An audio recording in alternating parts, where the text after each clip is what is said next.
Bismillah, alhamdulillah, wassalatu wassalamu ala rasulillah wa alihi wa sahbihi wa man walahu bi ihsanin ila yaumiddin. Jenis-jenis hukum yang disebutkan dalam Al-Quran.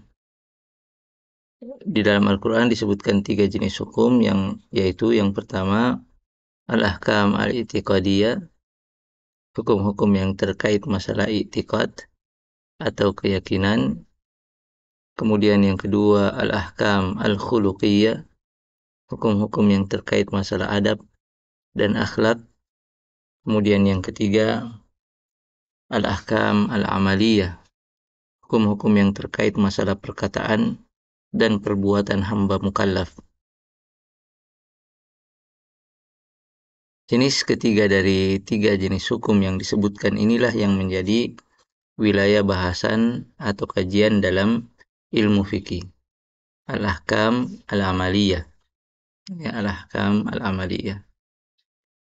Selanjutnya al-ahkam al-amaliyah ini dibagi lagi ke dalam 2 unit bahasan, yaitu yang pertama ahkamul ibadat, hukum-hukum yang mengatur hubungan makhluk dengan Allah Subhanahu wa taala, dan yang kedua adalah ahkamul muamalat, ya, hukum yang mengatur hubungan manusia dengan sesamanya.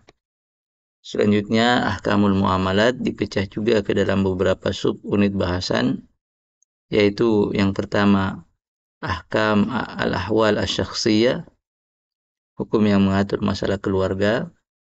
Kemudian ahkam madaniyah, hukum yang mengatur masalah hubungan transaksi berupa akad jual beli, akad pinjam meminjam, akad sewa, akad gadai, dan jenis-jenis akad transaksi lainnya. Selanjutnya adalah ahkam jinaiyah, hukum-hukum yang mengatur masalah pidana.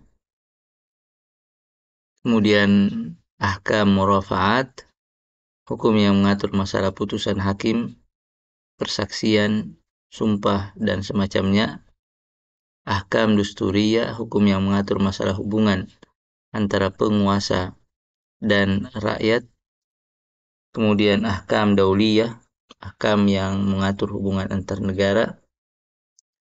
Ahkam iktisadiyah maliyah, hukum yang mengatur masalah ekonomi.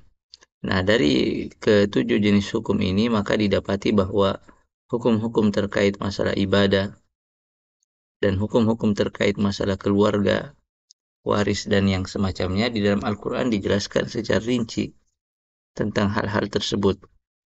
Adapun selain keduanya, maka penjelasan Al-Quran kebanyakan bersifat global untuk memberi ruang ijtihad bagi para ulama dalam menentukan jenis hukum atau tetapan yang sesuai, memberikan maslahat yang lebih besar dengan kondisi dan masing-masing wilayah atau negara.